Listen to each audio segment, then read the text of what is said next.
Pure chaos in just a few seconds.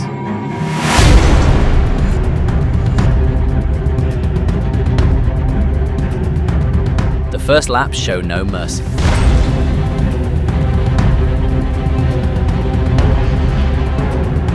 Today, we're going to relive the most chaotic race starts and restarts in Formula One history.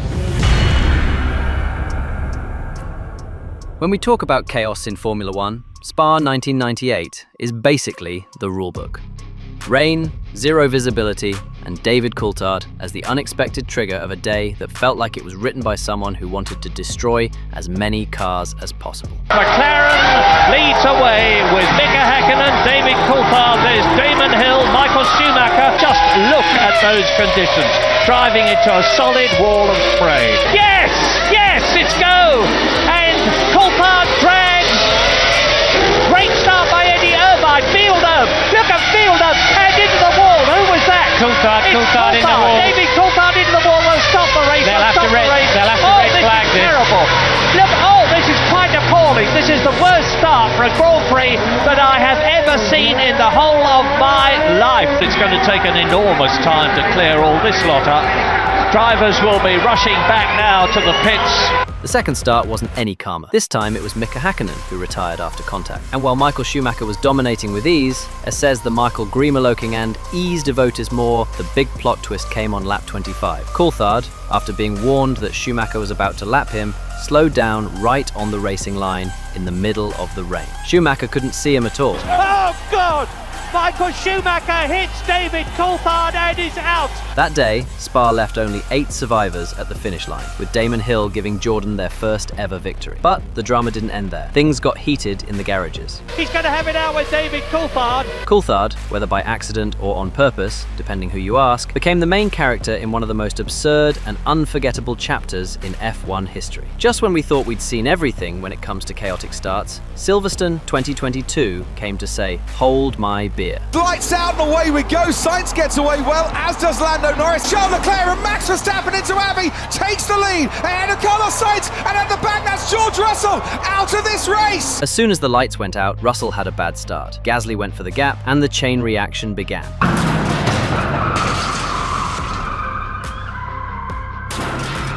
Joe literally flipped over the asphalt. It was a terrifying scene, and everyone prayed the halo would do its job and that the impact wouldn't hurt him. Onto the gravel, and then it flips and tries to right itself, and as it does so, that's by the barriers, and then it goes over the tyre barrier. Russell immediately rushed over to where the Alfa Romeo landed to check if the Chinese driver was okay. Thankfully, Joe walked away unharmed. Some weekends feel like they're written for disaster.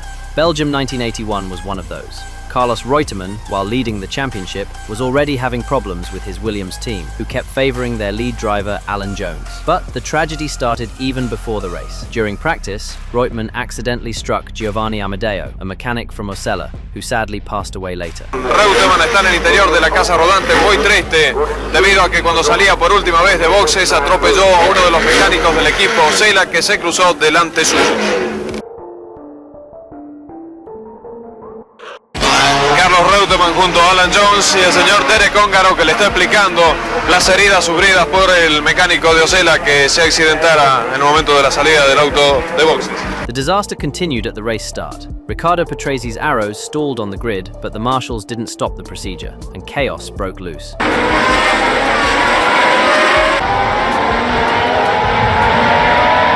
One of us personally asked mechanic David Luckett was hit by Patresi's teammate Siegfried Storr and ended up with both legs broken after the impact. In the end, Reutemann won his final race in Formula One, carrying the weight of one of the darkest weekends in F1 history. And Formula One added yet another episode to its long list of human errors. And just when it seemed Belgium 1981 had maxed out on madness, France 1989 replied, "Hold my helmet." The Paul Ricard circuit welcomed the F1 circus, but just a few meters into the race, everything exploded. Maurizio Gugelmin, starting from the back, miscalculated. Or maybe didn't calculate at all.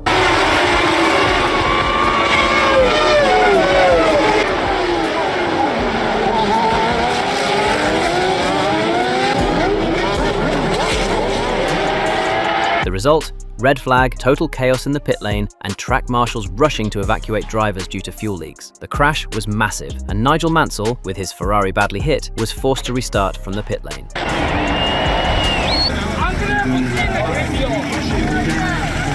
But the truly insane part? Despite all that, Mansell climbed back to finish second. Just another day at the office for Formula One. I must say that Ferrari has done a fantastic job, because to start from the pit lane and come second with the opposition that we have today, I think is very good. If anyone thought Formula One couldn't reinvent chaos, Hungary 2021 proved them wrong. Rain delayed the start by half an hour. The track was so slippery it looked like an ice rink. Mercedes locked out the front row. Red Bull and McLaren were ready to strike from behind. Right now, because it's lights out and away we go, and Hamilton does get away very well indeed. Bottas doesn't. Verstappen's already nearly alongside him, and there goes Lando Norris down the inside. It is Hamilton ahead of Verstappen. Bottas has dropped 3 or 4 places, and there's Lando Norris touched, and into each other goes Valtteri Bottas and Sergio Perez, and that's the Alfa Romeo and AlphaTauri getting caught up as the McLaren spun round with the Ferrari as well. Bottas, in full bowling ball mode, ruined the races of Norris, Max and Checo in a single move. And if that wasn't enough, Lance Stroll finished the demolition by crashing into Leclerc, who then hit Ricciardo on the rebound. And more contact there between the Ferrari and the second McLaren of Daniel Ricciardo. Lewis Hamilton untroubled out front, but it's... Conspiracy theories followed immediately. Red Bull accused Mercedes of dirty tactics to clear the way for Hamilton in the title race. The FIA found no evidence, but the suspicion lingered.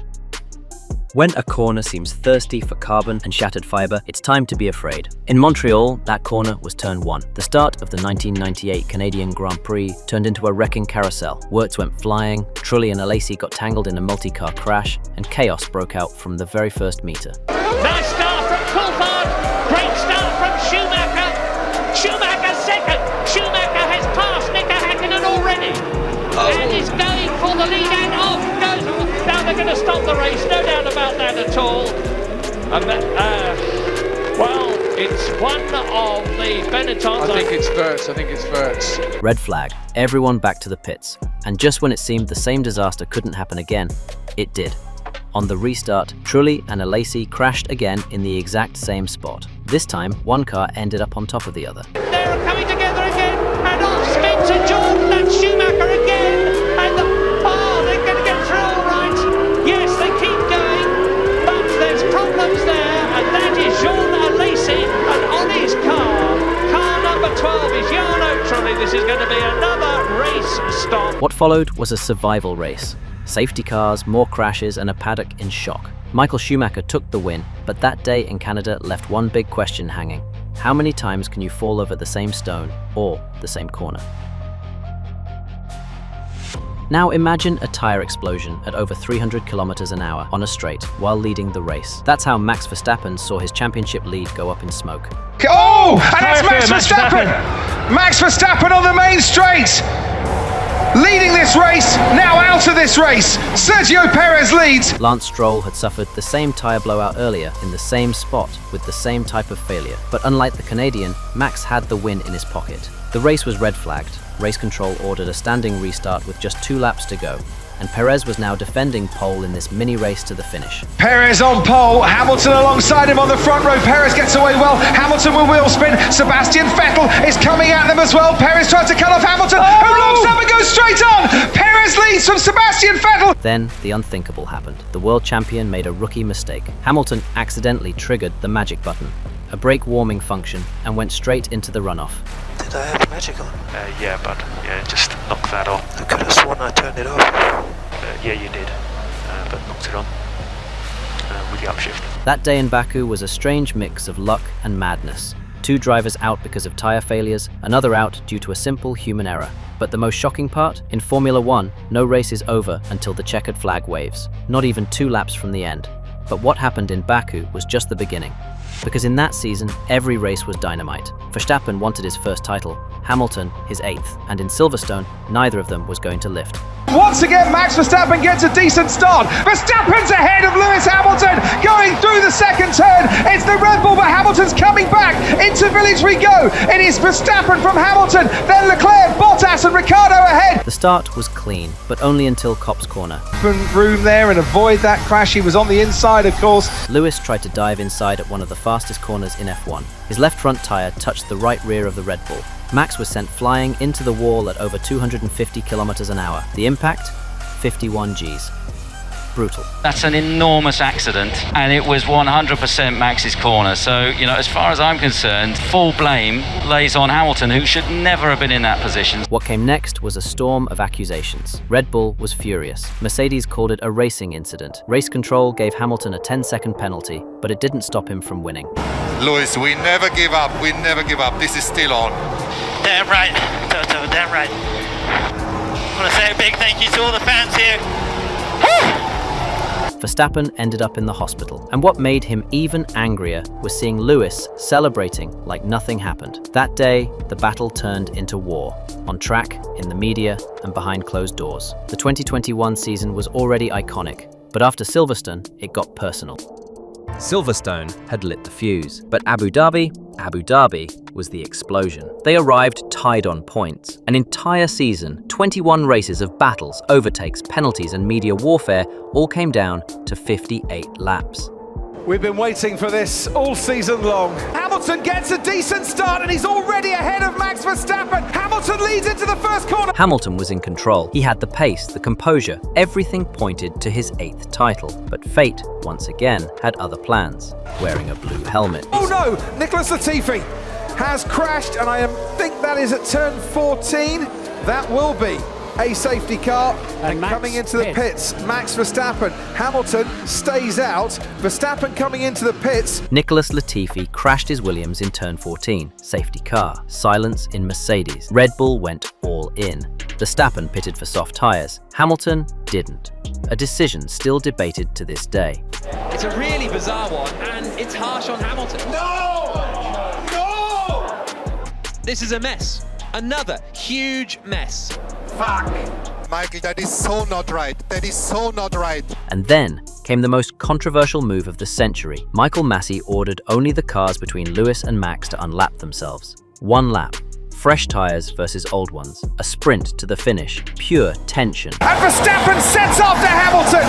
Is it going to be a first World Championship for Verstappen? Is it going to be an 8th World Championship for Lewis Hamilton? Baggy's going to make the lunge down the inside. Hamilton sees him coming. It's a late lunge by Verstappen, who takes the lead of the race. Verstappen now snatches the championship trophy from Lewis Hamilton, who's trying to fight back. Verstappen attacked relentlessly, made the move, blocked every counter, and crossed the line as world champion. But the championship can only be won by one, and it's going Dutch in 2021. Max Verstappen, for the first time ever, is champion of the world. Monza, the temple of speed, and chaos when the first chicane strikes. Alonso made a dream getaway. He went straight past Button and took the fight to Hamilton.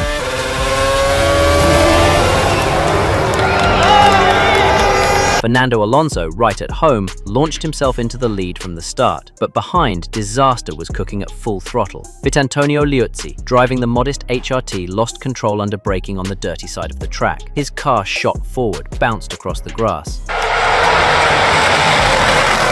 The Ferrari took the lead into turn 1, but Liuzzi had a novel way of mixing with the top runners. Rosberg, Petrov, out. Buemi and Barrichello dragging debris. Chaos had made itself comfortable in Monza from lap 1. Liuzzi made up several places from the back, but ran wide onto the grass and completely lost control. With carbon fibres scattered all over the track, the safety car was a must. Liuzzi was penalised after the race, but the damage was done. Monza, once again, showed no mercy, not for errors and certainly not for limitations. When Romain Grosjean got into that Lotus, no one imagined that in a matter of seconds, he would jeopardise the safety of the entire grid. He started 9th, but in his rush to gain positions, he dove into the corner without leaving room. Hamilton was boxed in and disaster struck instantly. Grosjean was desperate to counter any move from the McLaren. The cars locked wheels and became projectiles. Grosjean was launched straight into Perez's Sauber, and his Lotus flew over Fernando Alonso's helmet. He missed, decapitating him by mere inches. It was a heart-stopping moment for Alonso that could have been much worse. Hamilton also crashed into the Ferrari, and Alonso, Kobayashi and Maldonado were caught in the carnage. Grosjean, Perez, Alonso and Hamilton were out of the running in less than 20 seconds. Grosjean was disqualified from the Grand Prix and suspended for one race. That day, Spa reminded us that in Formula One, every poorly judged centimetre can change a race or a life. When a race begins at Interlagos, all eyes are on the first corner, and rightly so, because Brazil doesn't forgive mistakes, and 2009 was brutal proof of that. Lights out, no problems. While the fast-starting Ferrari of Raikkonen was a force to be reckoned with, but 16th placed Kovalainen had already got himself into trouble, and he nearly took Fisichella with him. Compatriot Kimi Raikkonen was also in trouble. Fisichella was already bumping into a McLaren in turn 1. Raikkonen came out with a broken front wing, Barrichello spun out just a few meters later, and then the most violent impact.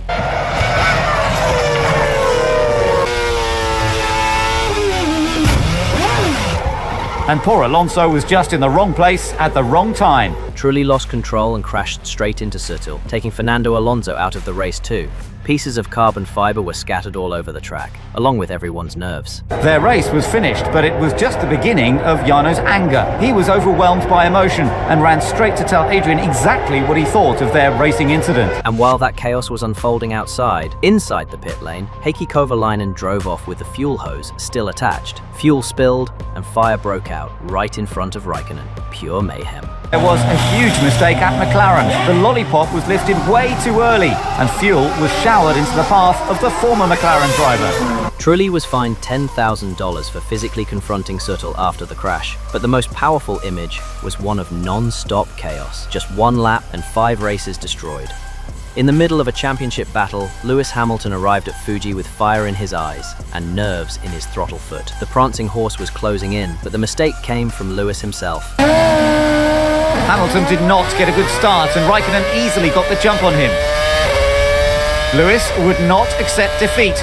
At the first braking zone, he completely overshot the corner trying to cover the Ferraris. Robert Kubica didn't hesitate and grabbed the lead. But while the cameras focused on the front, when the Red Bull lost control, David Coulthard lived his final moments in Formula One in the worst possible way, crashing into the barriers after a chain reaction accident. Double chaos from the very first seconds.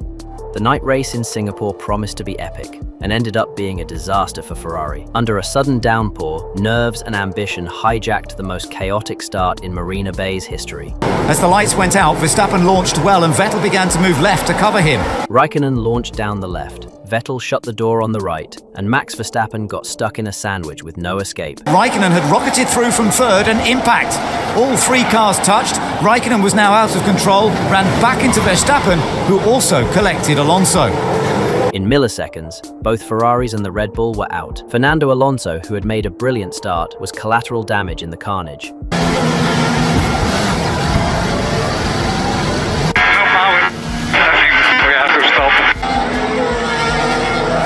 The safety car could barely keep up in a race that turned into a parade of accidents. But the real damage was symbolic. Ferrari threw away a possible 1-2 finish, and their championship hopes were left bleeding under the most treacherous rain of the season. Hockenheim, summer of '94. The roar of the engines had barely faded when the first corner unleashed total disaster. What looked like a clean start quickly became a massive collapse from the back of the grid. No Pacifics. 5.7 seconds covered the grid during qualifying. It was Katayama who made the best start and Hakkinen the most audacious. While Gerhard Berger took the lead, chaos erupted behind him in a scene that felt more like a video game glitch than a real Grand Prix. Andrea de Cesaris collided with Alex Zanardi, and like a perfectly lined up domino effect, they plowed into Michele Alboreto. Smoke, debris, debris, carbon fiber flying through the air, disorder spread instantly. Mika Hakkinen tried to move on the inside at the Nordkurve, unaware that David Coulthard was already boxed in. The result? Everyone off into the grass. Trouble struck at the rear of the grid. Hakkinen flew out of contention and into the wall, into retirement, and in all a total of 11 cars. Jean Alesi, already dealing with engine issues since the warm-up, retired without even completing 600 meters. It was Jean Alesi from the front row who fell back with engine trouble. No red flag, no safety car, just frantic yellow flags waving while the rest of the pack tried to navigate through a minefield of broken parts. In Hockenheim, the race hadn't even started, and it was already falling apart. Monte Carlo, narrow streets, merciless walls, and not a single inch to spare.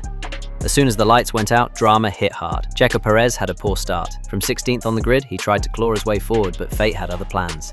On the climb toward the casino, his RB20 drew dangerously close to Kevin Magnussen's Haas. From the rear. Oh my word, that is a massive. Yeah. And then, in a matter of milliseconds, the tyres locked together, and Perez's Red Bull was launched straight into the barrier. The impact was brutal, tearing through the guardrail and dragging Hulkenberg's Haas into the wreck as well. Perez heavily into the wall, collects one Haas, and then the second one has nowhere to go. Immediate red flag, debris everywhere. Miraculously, all three drivers walked away unharmed. But while the media called it the most brutal Monaco crash in years, more chaos was brewing. In the midfield scrap, Ocon lunged at Gasly just before the tunnel entrance. Their Alpines touched wheels and were launched into the air. In under a minute, the Principality witnessed a historical disaster.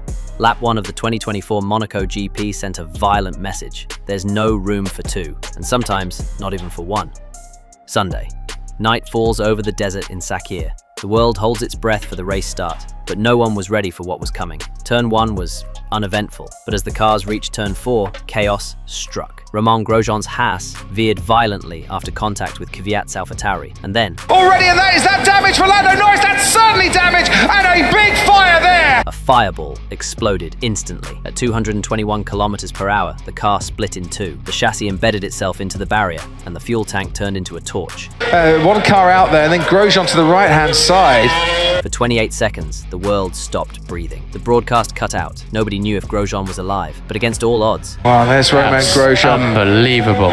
The Frenchman emerged on foot, burned, battered, but alive. The halo, once widely criticised, had just saved a life. Alan van der Merwe, medical car driver, and Dr. Ian Roberts, medical delegate. If somebody's in trouble, you go and help. This is not happening. It cannot be the end. At the 1987 Austrian Grand Prix, trouble came in triplicate. The first start was already cursed, starting from 17th position. Martin Brundle, trapped in the uncontrollable Zach Speed, lost control right at the crest and veered diagonally into the barriers. The inevitable happened. The cars behind couldn't avoid him. Palmer, Streif, Genzani all got caught in a massive collision, while the leaders kept going flat out, unaware that the entire track behind them was collapsing. Nelson Piquet was leading from Teo Fabi, the Italian in the Benetton, but out came the flags. But the worst was yet to come. Piquet went into the lead. But as Mansell faltered, the other cars had to find a route past him. At the second start, Nigel Mansell got off poorly. Eddie Cheever and Riccardo Patrese tried to avoid him by going onto the grass. It didn't work. Chaos exploded. 12 cars involved. Streif crashed again. The main straight was left blocked like a minefield of carbon fiber. No one was hurt, but the embarrassment was total. Formula One officially divorced the old Österreichring. Albert Park, the Melbourne street circuit, had never seen chaos like this. Not even the veterans knew how to describe it. Charles Leclerc out.